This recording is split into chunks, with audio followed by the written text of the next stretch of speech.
नमस्कार मैत्रिणींनो, सोप्या घरगुती रेसिपीमध्ये तुमचे खूप मनापासून स्वागत. आज आपण करणार आहे साबुदाण्याची खिचडी. त्यासाठी हे भिजवलेले साबुदाणे मी 2 वाट्या घेतलेले आहेत. हा साबुदाणा मी रात्रभर भिजत ठेवलेला, त्यामुळे तो बघा कसा छान भिजलेला आहे.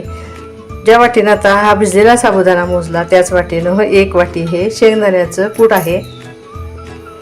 हे कूट आपण आता ह्या साबुदाण्यामध्ये टाकून घेऊया आणि त्यात टाकणार आहे 1 चमचा साखर आणि हे चवीपुरतं मीठ. आता हे चांगलं हातानं असं एकसारखं मिसळून घेऊया, म्हणजे हे साबुदाण्याला चांगलं लागलं जातं. बघा, हे चांगलं मिसळून झाल्यानंतर ह्या खिचडीची फोडणी कशी करायची ते बघूया.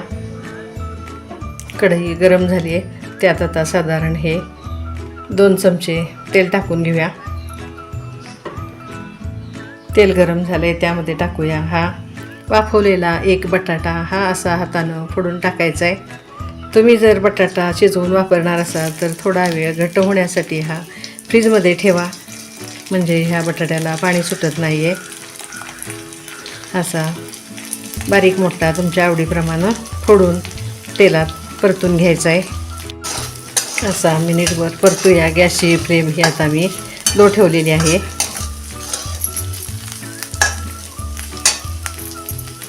परतत असतानाच त्यामध्ये आज मी हिरवी मिरची वापरणार नाही आहे, त्याऐवजी ही मिरची पावडर टाकून घेते. मिरची पावडरच्या तिखटानुसार तुम्ही ती कमी जास्त करा. ही अर्धा चमचा मी मिरची पावडर टाकून घेतली. आता एकसारखं परतून झाल्यानंतर ह्यामध्ये हा साबुदाणा ओतून घेऊया आणि चांगली मऊ होईपर्यंत ही खिचडी आपण अशी परतून घेऊया. आज ही खिचडी आपण वाफवलेल्या म्हणजे उकडलेल्या बटाट्याची करतोय. हे आता साबुदाणा मऊ होईपर्यंत एकसारखं परतत राहूया. बघा, 2 मिनटं परतल्यानंतर ह्या खिचडीला कसा मऊपणा आलेला आहे. आता अजून ही 2 मिनटं आपण झाकून ठेवूया. 2 मिनटं झालेत.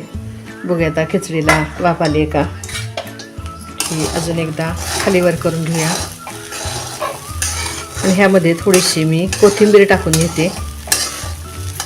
तुमच्याकडं जिरे जर चालत असतील तर तुम्ही जिऱ्याचा वापर करा. आमच्याकडं जिरे टाकलेली खिचडी उपवासाला चालत नाही आहे, म्हणून मी ह्यामध्ये जिरे वापरलेले नाहीत. तुम्हाला आवडत असेल तर तुम्ही जिऱ्याचा वापर करा.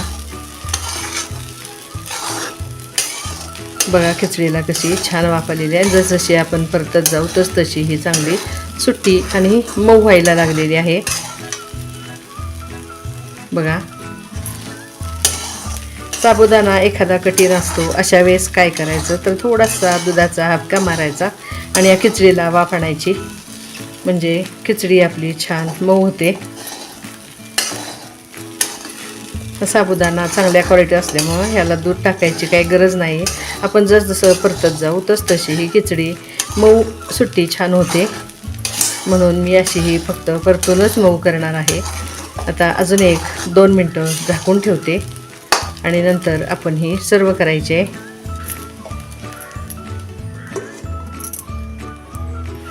अजून एकदा परतून घेऊया आणि हे आपण सर्व करूया.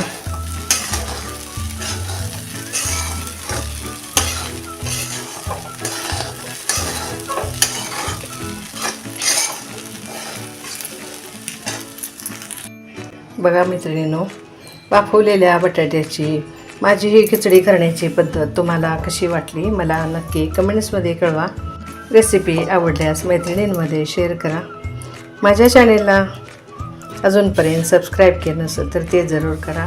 रेसिपीला लाईक करा. खिचडीची ही साधी सोपी रेसिपी नक्की ट्राय करा. बघा मैत्रिणींनो, अशी ही आपली मऊ सुटसुटीत वाफवलेल्या बटाट्याची खिचडी तयार झाली आहे. ही आता खोबरं कोथिंबीरीनं गार्निश करूया. अशाच वेगवेगळ्या आणि घरगुती रेसिपी घेऊन आपण भेटतच असतो. घरचंच खा, निरोगी राहा.